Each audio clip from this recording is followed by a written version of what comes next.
BJP-na Leingakpa state Singda crime thokpagi chang khwaidagi wangli NCRB BJP-na Leingakpa state Singda crime thokpagi chang khwaidagi wangli haina National Crime Record Bureau NCRB gi report na phongdorakli BJP-na lusingba National Democratic Alliance NDA na matik saba thorang lokhotpa ngamdabana crime thokpagi chang wangkhalakpani haina opposition gi maikedi gi mara sidakli NDA na Leingakpa Bihar da su crime thokpagi chang watli hiramasi gi matang da opposition gi lusingba amana hai NDA na lisang sitna Leingakpa na laklaba state Singda law and order gi phibam phagat hanba thorang lokhotpa leitri NDA na Leingakpa Bihar da makhal makha kaya gi crime thokli haina RJD gi lusingba Sanjay Yadav na maral sikhe Laibak asigi tungan mafamda hauzik oiriba law and order gi fibam asi mipung khudingmangna khangnaraba wafamni komja lisingani kulumdoi gi oina NCRB na phunglakpa reporta crime khwaidagi yamna thokpa state manga mak BJP na Leingakpa state ngaktani haina pau asina makhatari Kuki na maitai gi khul nakna lambi semjilakpagi matangda litan pokpida miyamna leli chatkre Kulai paiba Kuki Milton ni singna maitai khulda lambi semjilakpadagi miyamna protest atakre Young Sporting Club BDC amasong laitan pokpi gi maira paibina sinkiba rally aduda masing yamlaba khunja singna banner amadi placard sing paiduna sarukyake hiramasigi matangda Young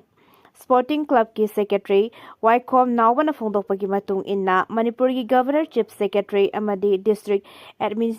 Administration official sing yauna mari lainaba singda karak hanna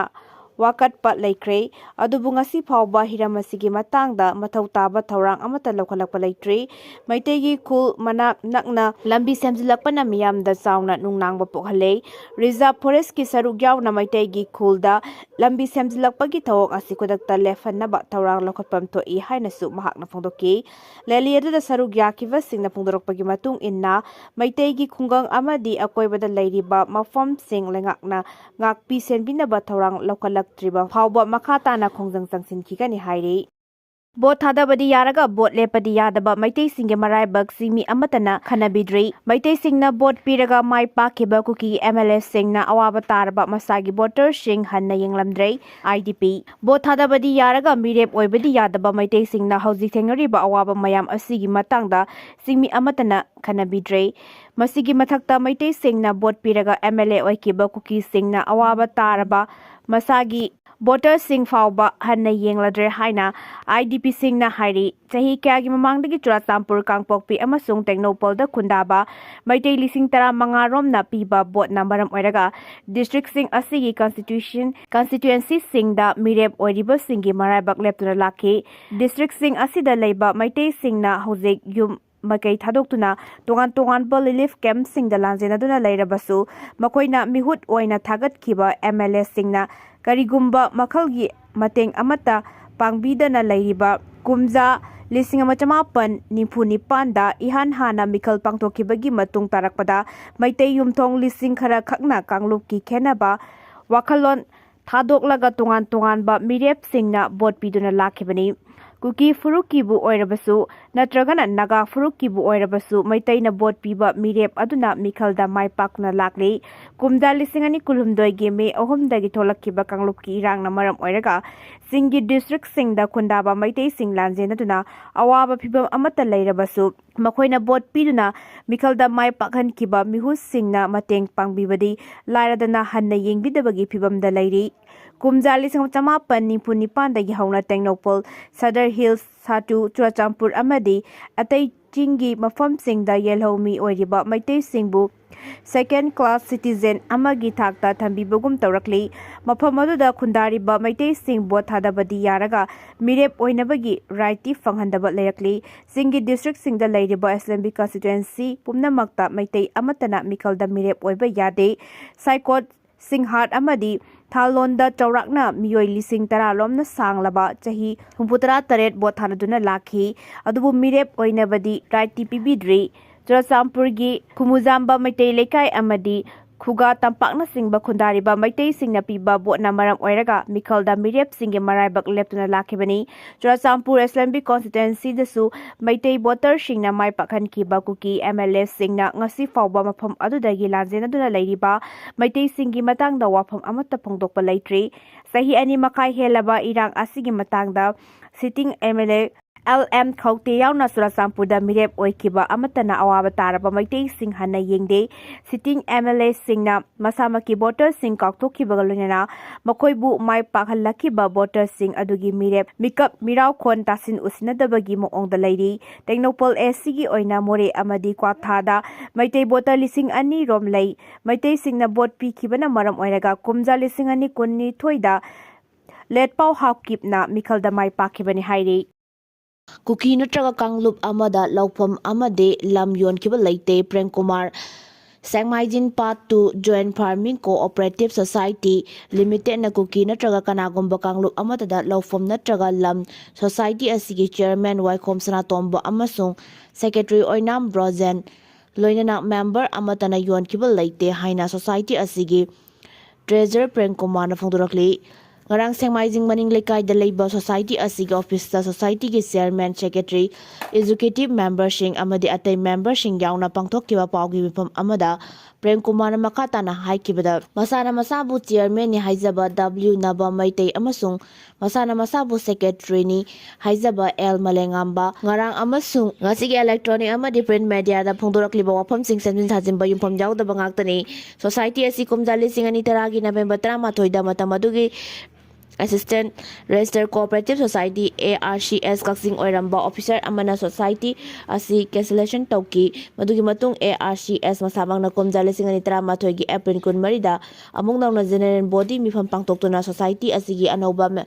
Committee ki member khan ke bani General Body Mifam Aduda Su W Naba Amasung L Manglemba Hariba Myoy Anisi Lakide Aduga Madugi Makha Tarakpada Manglemba Hariba Masana Masabu Society ki Secretary Haizariba Myoysina Kumjali Singani Taratare ki December 10 Matamduda District Coordinator Officer DCO Kaksing da General Body Mifam Amma Kauna Naba Cheron Tharang ki Cheron Duna Maram Oiraga DCO na Kumjali Singani Taranipan ki Jun Tarukta Notice Sokul Sahidu ki July 10 GB Kauki Cherol Adu Singani Trama da Kakiba Secretary da Pirakpadagi Kangbangamke GB Numit Aduda Mipangi Kabaram Pada Badagi Amukhana July 10 da Society ki Office da GB Pangtokuna Society TC Matau Ningtina Pangtoktuna Lake Kumjali Singani Kulumdoigi August 3 GB Amuk Pangtokuna Sahidu ki September 9 da GB na Khalaba Thaupuba Sing approve tawguna ngasi chairman oidiba W Shana Tomba amasung secretary of Rojena society gi thabak sing pangthoktuna lakle masida committee asina kuki da low yon kre hariba si aranba yumpom suyaw yawdaba wafam ni haina pangtokki asiba lamkoi uchek taruk phumjin kre haraga hantok lubada atopa uchek oibagi wathok Official ama kangkhatna bahona bada Forest Department ki kalam machin thaikre umang wamang koksilakpana aying asa khal kaitharakpagi chaiteng fanglingegi cherak asida sa osek singbu ngakpi senbina ba lengakna lingkhatliba Forest Department ki manungda aranba tawba official sing kangkhatlaga thamnabra haibagi wahang hangnarakle sahi asigi jun thada Thawal Forest Division ki manung chanba Kaksing Forest Range ki makhada Forest Beat amagi staff singna lekai gi miyoi kharadagi faduna purakkiba asiba lamkoi usek taruk matam adu Bid officer amana phumjinnaba pukhibagi thaudok ama thokki Usek taruk adu tasengna ma phumjin khibra habigi wahang laknabadagi team amana phumjilli hariba mafam aduda tawthoktuna yenglobada Atoppa asiba uchek taruk oiramba thengnake Pawasigi matung inna uchek taruk manghanbagi wathok adu kupsinanaba honabada atoppa uchek taruk ama muk halaga puthorakhibagi wathok adugi matangda inquiry committee ama semduna range forest officer anina thijinba hauke makoi anigi report adu mari leinaba singda thagatkre habigi paude fangi adu hariba report adugi matangda lokhatkadaba thabak thoram sing amasung Usek taruk onana fumlambagi wathok adu Forest Department manungda kangkhatnaba kalam machin thaihan khrabra habagi wahang ama nauna hangnarakle Usek taruk phumkiba amadi atoppa usek taruk phangki haiba udana bahona bada punna usek tarari thoi siba amasung ꯐꯨꯝꯖꯤꯟꯕꯒꯤ case ꯑꯁꯤ ꯋꯥꯏꯜꯗꯂꯥꯏꯐꯀ ꯃꯔꯤ ꯂꯩꯅꯕ ꯑꯣꯔꯒꯅꯥꯏꯖꯦꯁꯟꯁꯤꯡꯅ ꯌꯥꯝꯅ ꯃꯔꯨ ꯑꯣꯏꯅ ꯂꯧꯅꯔꯤ꯫ ꯍꯤꯔꯝ ꯑꯁꯤꯒꯤ ꯃꯇꯥꯡꯗ ꯋꯥꯏꯜꯗꯂꯥꯏꯐ ꯑꯣꯔꯒꯅꯥꯏꯖꯦꯁꯟ ꯑꯃ ꯑꯣꯏꯔꯤꯕ wildlife and biodiversity conservation committee ꯃꯅꯤꯄꯨꯔꯅꯁꯨ ꯃꯔꯤ ꯂꯩꯅꯕꯁꯤꯡꯗ ꯋꯥꯊꯣꯛ ꯑꯗꯨꯒꯤ ꯑꯆꯨꯝꯕ ꯃꯔꯝꯁꯤꯡ ꯄꯨꯊꯣꯛꯅꯕ ꯈꯪꯍꯜꯂꯛꯈ꯭ꯔꯕꯅꯤ꯫ ꯄꯟꯕ ꯌꯥꯕꯗꯤ ꯅꯤꯡꯊꯝꯊꯥꯒꯤ ꯈꯝ ꯊꯦꯡꯅ ꯏꯪꯁꯤꯜꯂꯛꯄ ꯃꯇꯝ ꯑꯁꯤꯗ ꯂꯩꯄꯥꯛ ꯂꯥꯟꯅ ꯄꯥꯏꯔꯛꯄ ꯎꯆꯦꯛ ꯃꯈꯜ ꯃꯌꯥꯝ ꯑꯃ ꯊꯧꯕꯥꯜ, ꯀꯛꯆꯤꯡ ꯑꯃꯁꯨꯡ ꯕꯤꯁꯅꯨꯄꯨꯔ ꯗꯤꯁꯇ꯭ꯔꯤꯛꯀꯤ ꯃꯅꯨꯡ ꯆꯟꯅ ꯂꯩꯕ ꯄꯥꯠꯁꯤꯡꯗ ꯆꯥꯛꯇꯥꯕ ꯍꯧꯅꯔꯛꯂꯕꯅꯤ꯫ ꯑꯁꯤꯒꯨꯝꯕ ꯇꯥꯟꯐꯝ ꯑꯁꯤꯗ ꯂꯅꯥꯏ ꯃꯤꯑꯣꯏ ꯀꯌꯥꯅ ꯇꯥꯡꯂꯕ ꯃꯤꯑꯣꯏꯕꯅ ꯑꯃꯨꯛ ꯂꯩꯒꯦ ꯍꯥꯏꯕ ꯐꯪꯂꯔꯣꯏꯗꯕ ꯂꯝꯀꯣꯏ ꯎꯆꯦꯛꯁꯤꯡ ꯑꯁꯤ ꯁꯥꯗꯣꯡ ꯌꯣꯟꯅꯕ ꯄꯥꯛ ꯁꯟꯅ ꯐꯥꯕꯒꯤ ꯊꯕꯛꯁꯨ ꯆꯠꯊꯔꯤ꯫ ꯃꯔꯛꯇ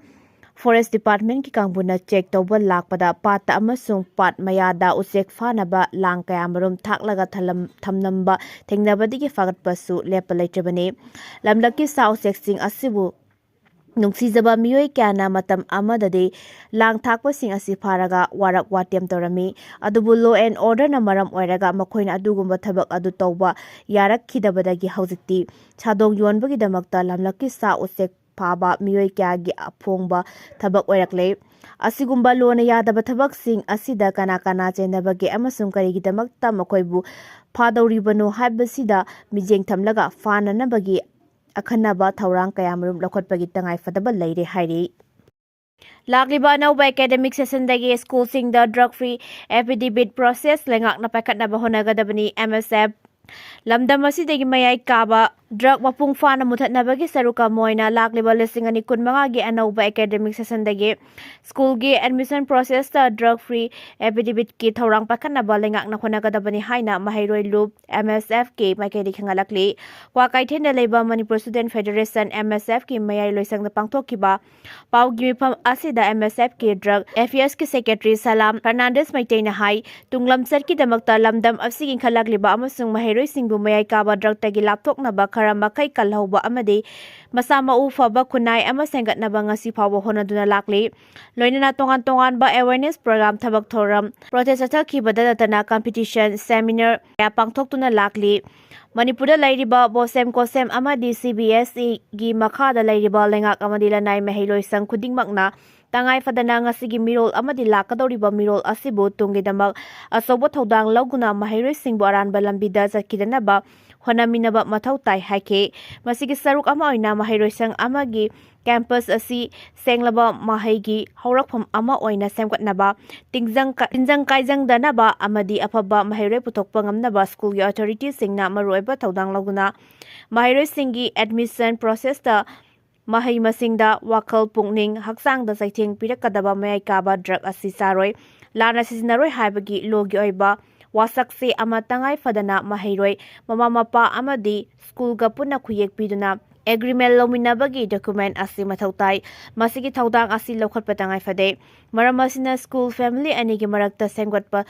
ꯊꯧꯗꯥꯡ ꯂꯧꯃꯤꯟꯅꯕꯒꯤ ꯃꯁꯛ ꯑꯁꯤꯕꯨ ꯄꯨꯛꯅꯤꯡ ꯊꯧꯒꯠꯇꯨꯅ ꯋꯥꯁꯛꯆꯦꯁꯤꯡ ꯑꯁꯤꯅ ꯑꯀꯤꯕ ꯅꯠꯇ꯭ꯔꯒꯅ ꯅꯝꯐꯨ-ꯁꯥꯐꯨ ꯑꯣꯏꯕ ꯃꯑꯣꯡꯗ ꯅꯠꯇꯅ ꯊꯥꯖꯕ ꯑꯃꯁꯨꯡ ꯀꯥꯡꯂꯨꯞ ꯐꯨꯔꯨꯞ ꯃꯤꯌꯥꯝꯅ ꯁꯔꯨꯛ ꯌꯥꯕꯒꯤ ꯈꯨꯗꯣꯡꯆꯥꯕ ꯗ꯭ꯔꯒ ꯐ꯭ꯔꯤ ꯀꯦꯝꯄꯁ ꯑꯃ ꯁꯥꯒꯠꯄꯗ ꯃꯇꯦꯡ ꯄꯥꯡꯒꯅꯤ ꯍꯥꯏꯕ ꯋꯥꯐꯝ ꯊꯝꯈꯤꯕꯒ ꯂꯣꯏꯅꯅ ꯀꯣꯁꯦꯝ, ꯕꯣꯁꯦꯝ, CBSEꯒꯤ ꯃꯈꯥꯗ ꯂꯩꯕ ꯃꯔꯨ ꯑꯣꯏꯅ ꯀ꯭ꯂꯥꯁ 8ꯇꯒꯤꯅ 12 ꯐꯥꯎꯕꯒꯤ ꯁ꯭ꯀꯨꯜꯒꯤ ꯄ꯭ꯔꯤꯟꯁꯤꯄꯜꯅ ꯑꯊꯨꯕꯗ ꯊꯧꯗꯥꯡ ꯂꯧꯒꯗꯕꯅꯤ꯫ ꯂꯥꯛꯂꯤꯕ ꯑꯅꯧꯕ ꯑꯦꯀꯥꯗꯦꯃꯤꯛ ꯁꯦꯁꯟ 2026ꯇꯒꯤ ꯃꯔꯤ ꯂꯩꯅꯕ ꯂꯩꯉꯥꯛꯀꯤ ꯑꯣꯊꯣꯔꯤꯇꯤꯅ ꯑꯣꯔꯗꯔ ꯊꯣꯛꯀꯗꯕꯅꯤ ꯍꯥꯏꯕ ꯋꯥꯐꯝ ꯊꯝꯈꯤ꯫ ꯍꯤꯔꯝ ꯑꯁꯤꯗ ꯑꯊꯨꯕ ꯃꯇꯝꯗ ꯑꯍꯦꯟꯕ ꯃꯤꯠꯌꯦꯡ ꯆꯪꯕꯤꯅꯕ ꯒꯚꯔꯅꯔ, ꯑꯦꯖꯨꯀꯦꯁꯟ ꯑꯦꯖ ꯑꯃꯗꯤ ꯃꯔꯤ ꯂꯩꯅꯕ ꯒꯚꯔꯟꯃꯦꯟꯠ ꯑꯣꯐꯤꯁꯤꯌꯦꯜꯁꯤꯡꯗꯒꯤꯁꯨ ꯃꯦꯃꯣꯔꯦꯟꯗꯝ ꯄꯤꯁꯤꯜꯂꯒꯅꯤ ꯍꯥꯏꯈꯤ꯫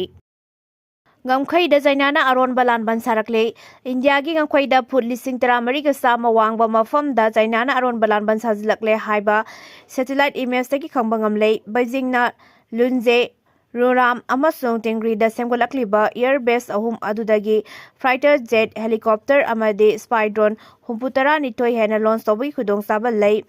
ꯋꯥꯜ ꯁ꯭ꯇ꯭ꯔꯤꯠ ꯖꯔꯅꯦꯜꯒꯤ ꯔꯤꯄꯣꯔꯠ ꯑꯃꯅ ꯍꯥꯏ ꯀꯥ ꯍꯦꯟꯅ ꯏꯪꯕ ꯃꯐꯝ ꯑꯃꯗ ꯆꯥꯏꯅꯥꯅ ꯑꯔꯣꯟꯕ ꯏꯌꯔꯕꯦꯁ ꯁꯦꯝꯒꯠꯂꯛꯄꯅ ꯏꯟꯗꯤꯌꯥꯗ ꯆꯥꯎꯅ ꯅꯨꯡꯅꯥꯡꯕ ꯄꯣꯛꯍꯜꯂꯦ ꯍꯥꯏꯔꯤ꯫